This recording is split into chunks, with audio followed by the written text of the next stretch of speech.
हर महादेव, जय भोलेनाथ। नमस्कार दोस्तों, आप सभी का स्वागत है धर्म ज्ञान के मार्ग में। आज हम बात करेंगे कि ब्रह्मा जी की पूजा क्यों नहीं होती और ब्रह्मा जी ने अपनी ही पुत्री सरस्वती से क्यों विवाह रचाया और क्यों हो गए उन पर मोहित। इसका क्या कारण है, आप लोग भी जानकर आश्चर्य में पड़ जाएंगे। सभी बातें मैं आप लोगों को बताऊंगी। तो अभी तक आप लोग अगर मेरे चैनल को सब्सक्राइब नहीं किए हैं, आप लोग अगर हमसे जुड़ना चाहते हैं तो हमसे जुड़ जाएं और वीडियो को लाइक और चैनल को सब्सक्राइब करें और साथ ही बेल आइकन ज़रूर दबाएं, जिससे कि जो भी वीडियो मैं अपलोड करूं सबसे पहले आप तक पहुंचे। दोस्तों, ऐसे ही धार्मिक बातें और व्रत त्यौहार की जानकारी सबसे पहले पाने के लिए दोस्तों, हिंदू ग्रंथों और पुराणों के अनुसार ब्रह्मा, विष्णु और महेश को सृष्टि का निर्माता, पालनकर्ता और संहारक माना जाता है।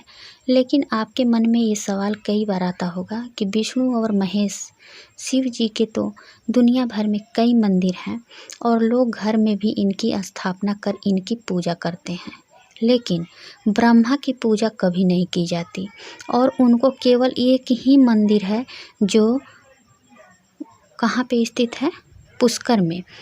पुष्कर में है। इसका एक प्रसंग ब्रह्मा जी और सरस्वती जी के विवाह से जुड़ा हुआ है। इस प्रसंग का उल्लेख सरस्वती पुराण में भी किया गया है। दोस्तों, आप लोग वीडियो में बने रहिए, सब कुछ मैं आप लोगों को बताने वाली हूँ। दोस्तों, प्रसंग के अनुसार सरस्वती जी ब्रह्मा जी की बेटी थी। ब्रह्मा जी ने सृष्टि की रचना के बाद सरस्वती जी को अपने तेज से उत्पन्न किया था। इसलिए यह कहा जाता है कि सरस्वती जी की कोई माँ नहीं थी। सरस्वती जी को विद्या की देवी कहा जाता है। प्रसंग के अनुसार सरस्वती माता बहुत ही खूबसूरत और आकर्षक थी। इस कारण स्वयं ब्रह्मा जी भी उनकी ओर आकर्षित हो गए, उन पर मोहित हो गए और उनके मन में सरस्वती माता से विवाह करने का विचार आ गया। दोस्तों, सरस्वती माता ब्रह्मा जी की इच्छा को जान गई थी। वो अपने पिता से विवाह नहीं करना चाहती थी।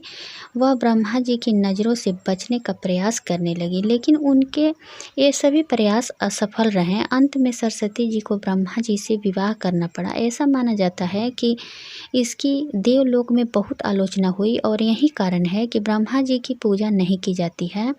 सरस्वती पुराण में कहा गया है कि ब्रह्मा और सरस्वती ने 100 साल तक जंगल में पति पत्नी के रूप में बिताया। इस दौरान ब्रह्मा और सरस्वती में प्रेम बना रहा। इन दोनों का एक पुत्र भी हुआ। इनके पुत्र का नाम स्वयंभू मनु के नाम से जाना जाता है। हम आपको बता दें कि ब्रह्मा और सरस्वती के विवाह को लेकर दोस्तों, इसके उलट मत्स्य पुराण के अनुसार ब्रह्मा के 5 सिर थे। कहा जाता है जब ब्रह्मा ने सृष्टि की रचना की तो वह इस समस्त ब्रह्मांड में अकेले थे।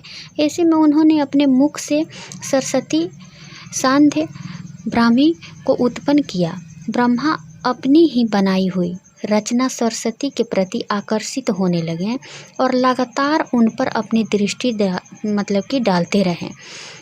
ब्रह्मा की दृष्टि से बचने के लिए सरस्वती चारों दिशाओं में छिपती रहीं, लेकिन वह उनसे नहीं बच पाई। इसलिए सरस्वती आकाश में जाकर छिप गईं, लेकिन अपने 5वें सिर से ब्रह्मा ने उन्हें आकाश में भी खोज निकाला और उनसे सृष्टि की रचना में सहयोग करने का निवेदन किया। सरस्वती से विवाह करने के पश्चात सर्वप्रथम मनु का जन्म हुआ। ब्रह्मा और सरस्वती की यह संतान मनु को पृथ्वी पर जन्म लेने वाला पहला मानव कहा जाता है। इसके अलावा मनु को वेदों, सनातन धर्म और संस्कृति समेत समस्त भाषाओं का जनक भी कहा जाता है।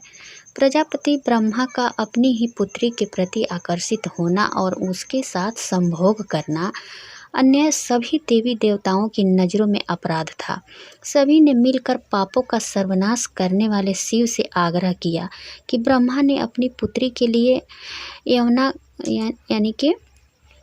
एवं आकांक्षाएं जो है रखी, जो कि एक बड़ा पाप है। जो कि संबंध बनाने की इच्छा रखी ब्रह्मा जी ने अपनी ही पुत्री के साथ। सभी देवताओं इस पर क्रोधित हो गए और जाकर के भगवान शिव से बोले कि एक बड़ा यह पाप है, उनके किए का फल मिलनी चाहिए। क्रोध में आकर शिव ने उनके 5वें सिर को उनके धड़ से अलग कर दिया।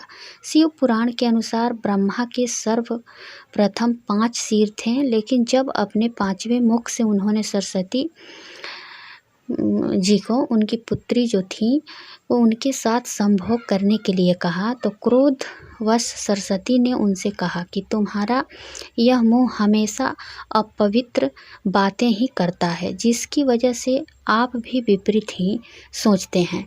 इसी घटना के बाद एक बार भगवान शिव अपनी अर्धांगिनी पार्वती को ढूंढते हुए ब्रह्मा के पास पहुँचे, तो 5वें सिर को छोड़कर उनके अन्य सभी मुखों ने उनका अभिवादन किया, जबकि 5वें मुख ने अमंगल आवाज़ें निकालनी शुरू कर दी।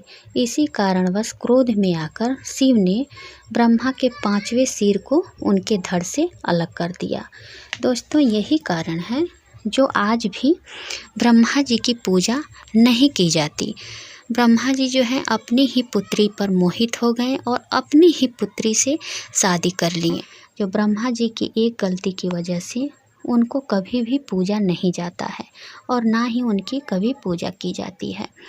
दोस्तों, यही कारण था। उम्मीद करती हूँ कि यह वीडियो आप लोगों को बहुत पसंद आएगा। अगर वीडियो पसंद आए तो आप लोग वीडियो को लाइक और चैनल को सब्सक्राइब जरूर कीजिएगा और कमेंट बॉक्स में हर हर महादेव जरूर लिखिएगा, भगवान भोलेनाथ की कृपा पाने के लिए। तो फिर मिलती हूँ एक नए वीडियो के साथ। तब तक के लिए आप लोग हंसते रहिए, मुस्कुराते रहिए, खूब खुश रहिए। धन्यवाद।